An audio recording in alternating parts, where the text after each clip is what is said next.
written a book, 10 Ways to Save the West. Do you think the West needs saving? Absolutely. I think the West is in serious trouble.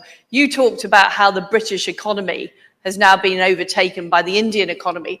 And of course, that's partly down to the great economic policies and the reforms that have taken place in India, but it's also down to the stagnation that we've seen in Britain and Europe. And just to give you a sense, at the turn of the century, Britain was almost catching up with the United States in terms of GDP per capita. We are now $34,000 per head behind. And there's a similar story for other countries in Europe. The German economy is in serious trouble. The French economy is in serious trouble. And our continent is sinking. And in the United States, I'm on the record as saying I'm delighted that Trump has won the election in the United States. But there was a real danger under the Democrats that they were heading in the same direction. Too much regulation, too high taxes, an attachment to net zero, which was actually making energy more expensive. So, and also an attack on our civilization from within. If you look at the transgender agenda, you know, this idea that men should be competing against women in boxing matches or using women's restrooms, or the questioning of our democracies and freedoms, the attacks on free speech. These are all the things I think that potentially are undermining the West and having a really serious effect on our economies. So the virus of wokeism, as people would say. But just to take that point, because of course the current government in the UK, you've had the Foreign Secretary David Lammy earlier on record, not saying very nice things about President-elect Trump. You said that Trump will lead the fight back to save the West. Do you think in Great Britain, which is one of the few major countries that actually elected a left-leaning government, do you think you're going to see a return of the right, the Conservatives, anytime soon, and the whole decimation of the Conservatives? The fact that you were Prime Minister as well, surely all of you hold responsibility. The series of Prime Ministers the Tories had. What has happened in Britain is, although we had a Conservative government for 14 years, it didn't pursue policies that were conservative enough. So we ended up with the highest taxes for 70 years, the government spending 45% of GDP.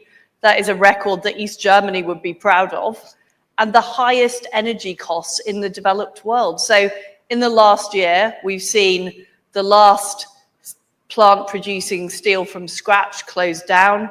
We're seeing oil and gas refineries closing down, and our industry is not competitive. Britain has fallen to number 30 in terms of the tax competitive league tables. So what I would argue is that Tony Blair made big changes to the way the UK state and bureaucracy run. He outsourced a lot of power from Parliament to unelected bureaucrats. Mm-hmm. And frankly, we did not do enough in the last 14 years to turn that around, which has led to Britain's stagnation, which is why people voted against us, because they didn't feel any better off after 14 years of a Conservative government than they felt in 2010. So they rolled the dice and voted Labour.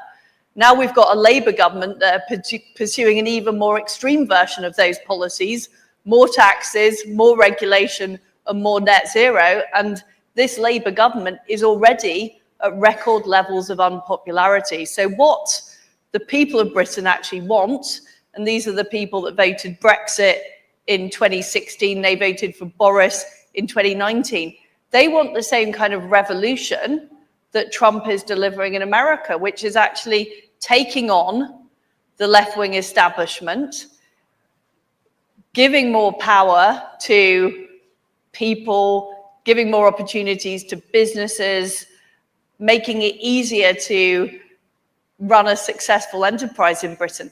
That is what people actually want, mm-hmm. But we have a very powerful bureaucracy who want to keep us attached to Europe, who don't want us doing trade deals with America or India, and who want to continue with the status quo. So that is the battle that is still going on in Britain now.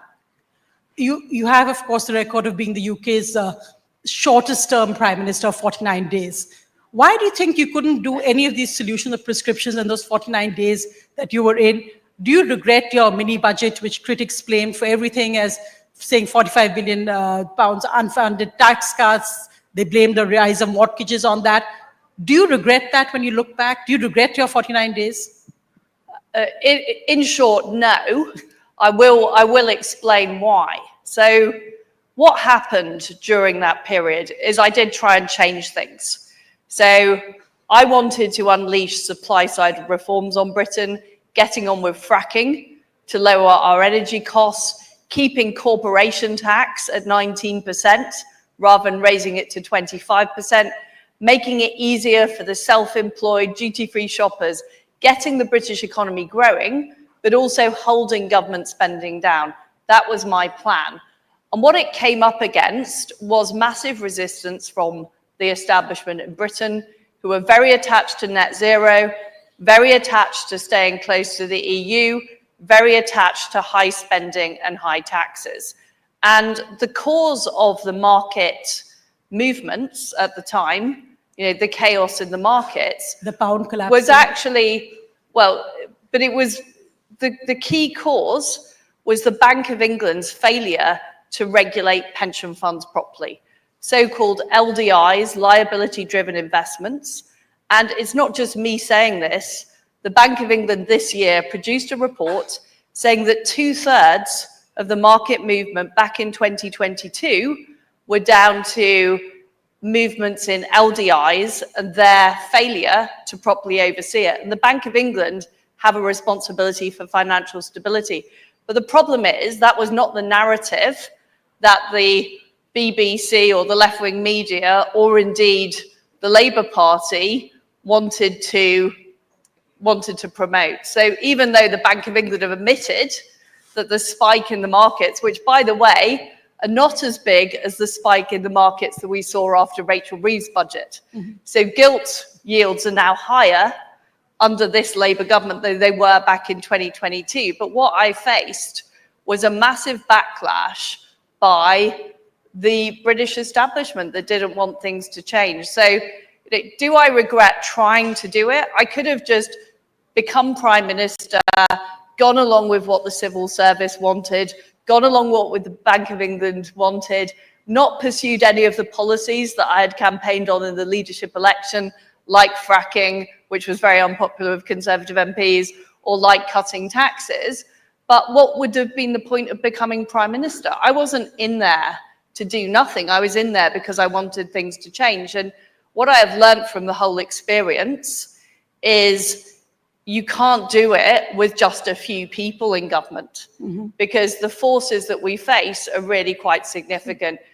We need a much bigger conservative movement in Britain, a bit like the MAGA movement in America, mm-hmm. but we also need more independent media to actually be able to get our message across. So that's what happened. And people talk about these unfunded tax cuts, but what has subsequently been proven is when you raise taxes, the revenues don't necessarily come in. So they're not, that is a left-wing view that these tax cuts were unfunded. I believe in the Laffer curve. I believe if you push taxes up too high, people will leave the country, they won't set up businesses, they won't go into work. And that's exactly what's happening in Britain now.